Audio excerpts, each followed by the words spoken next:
Hello students, मैं Rakesh Dhasmana maths point में आपका स्वागत करता हूँ। Let us start.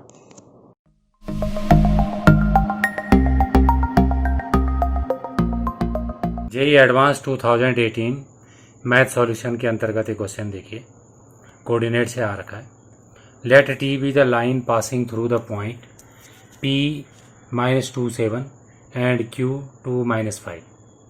Let F1 be the set of all points of circles S1 S2 such that T is tangent to S1 at P and tangent to S2 at Q, and also such that S1 and S2 touch each other at a point say M.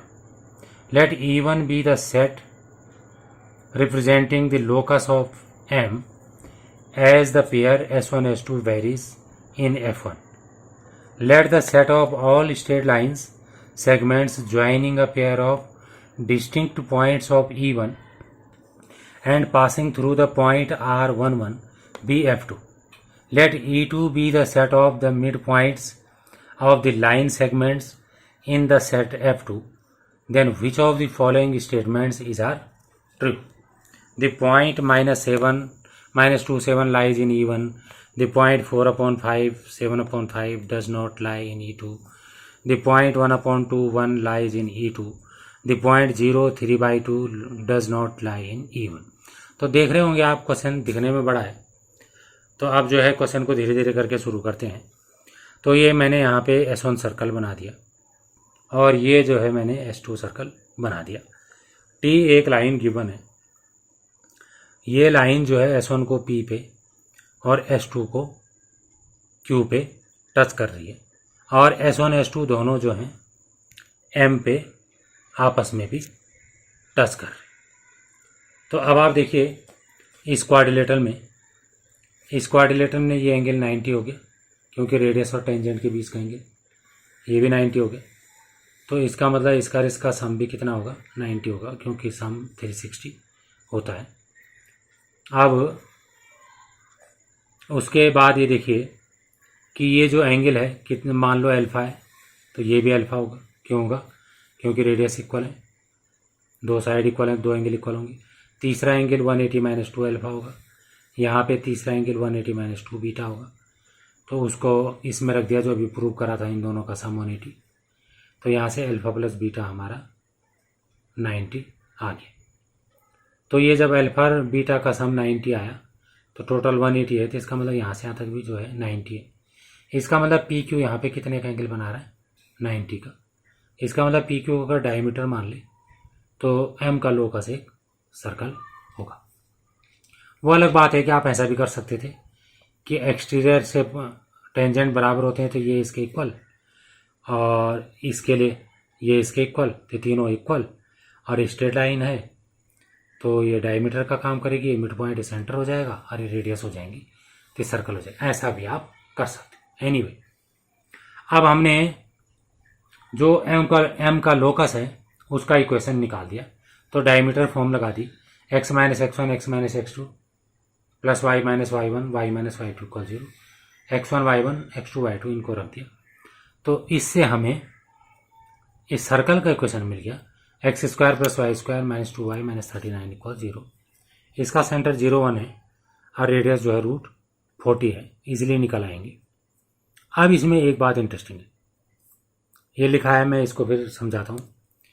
But locus of M does not contain point P and Q because P is included when P बराबर M। ये कहना चाह रहे हैं कि इसका locus एक circle तो होगा M का, लेकिन उसमें बाकी पॉइंट होंगे, लेकिन P नहीं होगा। अब आप कहोगे P नहीं होगा तो क्या होगा? क्योंकि अगर P इस M के बदले आ जाएगा, M का लोकस अगर P पे आ जाएगा, तो M और P दो पॉइंट नहीं रह जाएंगे, क्योंकि M पे सर्कल S1 जो है उसे क्या कर रहा है, टच कर रहा है। अच्छा, दूसरा जो है, जो दूसरा वाला सर्कल है उसमें दो पॉइंट हो जाएंगे जहां पे टच हो रहा है, एक P पे और एक Q पे, और P को हम M मान रहे हैं, P को M मान रहे हैं तो दो जगह टच कहाँ करेगी एक लाइन एक सर्कल को, इसका मतलब सर्कल नहीं रह जाएगा, वो स्ट्रेट लाइन हो जाएगा। तो इसको मैं पढ़ के सुनाता हूँ।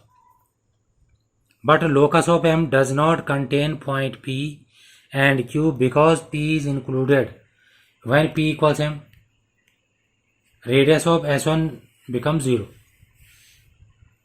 and S2 becomes straight line as 2 points of contact M and Q which is impossible and vice versa। इसका उल्टा भी हो सकता है। तो कुल मिला के M का जो लोकस है वो P और Q को छोड़ के बाकी पॉइंट से होके जाएगा, भले P Q उसका डायमीटर मान के हमने उसका इक्वेशन निकाला है। तो इसलिए जो है ऑप्शन ए गलत हो गया, क्योंकि उसमें लिखा है कि P जो है E1 पे लाए करता है। E1 क्या है? M का लोकस ही E1 है। अब इसमें देखिए 0 और 3/2 पॉइंट के लिए हम बात कर रहे हैं, जो डी ऑप्शन में लिखा है। तो 0 ऑप्शन 0 इसको हमने सर्कल में रख दिया, तो ये इसको सेटिस्फाई नहीं कर रहा। और डी ऑप्शन में लिखा है कि the point does not lie, तो सही आ गया। तो डी ऑप्शन हमारा सही हो गया और ए ऑप्शन हमारा गलत हो गया। अब हम बी और सी पे बात करें। क्वेश्चन में ये लिखा हुआ था कि अब जो E1 बना, जो E1 जो है M का जो लोकस है, उस लोकस में वो लोकस सर्कल आया था, तो उसका सेंटर 0 1 है और एक पॉइंट दे रखा 1 1 R। तो पहले हमने इसके कोऑर्डिनेट इसमें रख दिए, नेगेटिव आया, इसका मतलब 1 1 इस सर्कल के अंदर है। तो क्वेश्चन में ये लिखा हुआ है कि 1 1 से एक कॉर्ड ड्रॉ करनी है E1 की, और उस कॉर्ड का जो मिड पॉइंट होगा, तो कॉर्ड तो कई हो सकती हैं, उनके मिड पॉइंट जितने भी होंगे, तो उन मिड पॉइंट का जो लोकस है उसको निकालना है, फिर आगे बात होगी। तो अब आप देखिए लोकस, मिड पॉइंट का लोकस हम ऐसे निकाल सकते हैं। मान लीजिए मिड पॉइंट HK है, तो सेंटर से कॉर्ड पे परपेंडिकुलर मिड पॉइंट मिलता है तो परपेंडिकुलर होता है, तो ये 90 हो गया। तो इस पर हम पाइथागोरस थ्योरम लगा सकते हैं। तो इसका स्क्वायर प्लस इसका स्क्वायर इक्वल्स इसका स्क्वायर, डिस्टेंस फार्मूला। स्क्वायरिंग करोगे और सिंप्लीफाई करोगे तो इक्वेशन आ जाएगी। दूसरा तरीका, जब यहाँ पे 90 बन रहा है तो इसको डायमीटर मान के ये सर्कल बन जाएगा, सर्कल का इक्वेशन निकाल देंगे। और तीसरा आपको मिड पॉइंट वाला फॉर्मूला याद होगा, S = T1 वाला जो होता है। तो इस तरीके से हमने इसका इक्वेशन निकाल दिया, जो कि एक सर्कल है। अब इसमें हम हाफ और 1 को पुट कर रहे हैं, जो सी ऑप्शन में दे रखा, तो इसे सेटिस्फाई नहीं कर रहा। इसका मतलब सी ऑप्शन में लिखा था कि लाइज है, तो सी गलत होगी। अब रह गया डी ऑप्शन। अब आप कहोगे डी ऑप्शन को भी रख देते हैं, नहीं बी ऑप्शन। अब रह गया बी ऑप्शन। तो बी ऑप्शन में जो है पॉइंट है 4/5 और 7/5। तो बी ऑप्शन को भी इसमें रख देते हैं, आप ऐसा सोच सकते हैं। तो बी ऑप्शन को भी रखा और देखो 0 = 0 आ गया। तो इससे लग रहा है कि बी इसमें है, लेकिन ऐसा नहीं है। इसके लिए हमें बहुत सोचना पड़ेगा। सबसे पहले हम पी आर का इक्वेशन निकाल देंगे 2 पॉइंट फॉर्म से। पी तो क्वेश्चन में दे रखा था, R11 वो भी क्वेश्चन में दे रखा था। 2 पॉइंट फॉर्म से हमने पी आर का इक्वेशन निकाल दिया। पी आर के इक्वेशन को ये जो सर्कल आया इसके साथ सॉल्व कर दिया, तो हमें इसमें एक पॉइंट मिल गया और वो पॉइंट हमें पी मिला और एक और। इसका मतलब ये जो पॉइंट है वो इस सर्कल को सेटिस्फाई तो कर रहा है, लेकिन ये उसका कोना है जो पी से होके जाता है। और शुरू में हमने कहा था कि पी पॉइंट एम के लोकस में नहीं होगा, तो फिर ये भी जो है एम के लोकस में नहीं होगा, क्योंकि वो कॉर्ड का मिड पॉइंट कहाँ से बनेगा फिर।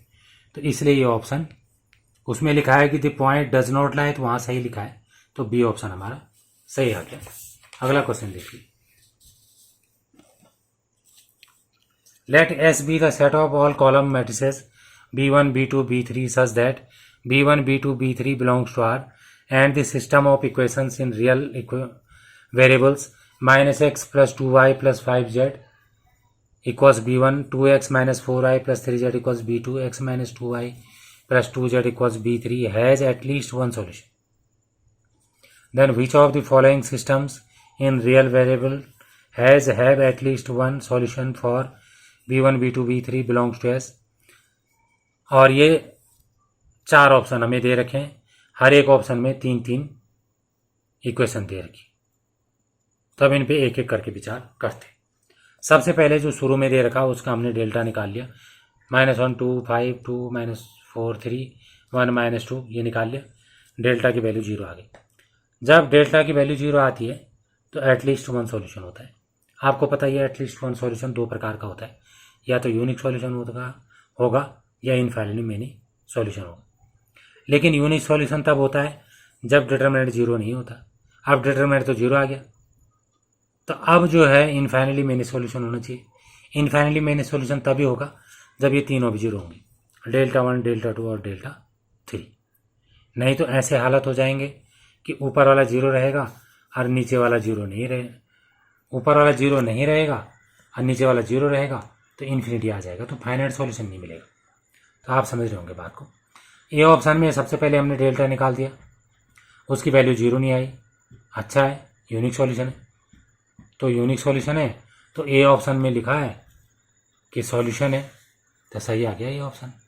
ऐसा लिखा है ना, has at least one solution, तो एक सॉल्यूशन तो आ गया इसका। यूनिक एक तो आना ही चाहिए, ज़्यादा आ जाए तो और भी अच्छा। बी ऑप्शन में आ जाएगी। डेल्टा निकाला तो 0 आ गया, तो इतना आसान नहीं था जितना ये ऑप्शन था। तो फिर डेल्टा 1 निकाला, वो भी 0 आ गया, कोई रिजल्ट नहीं निकला, वो तो आना ही चाहिए।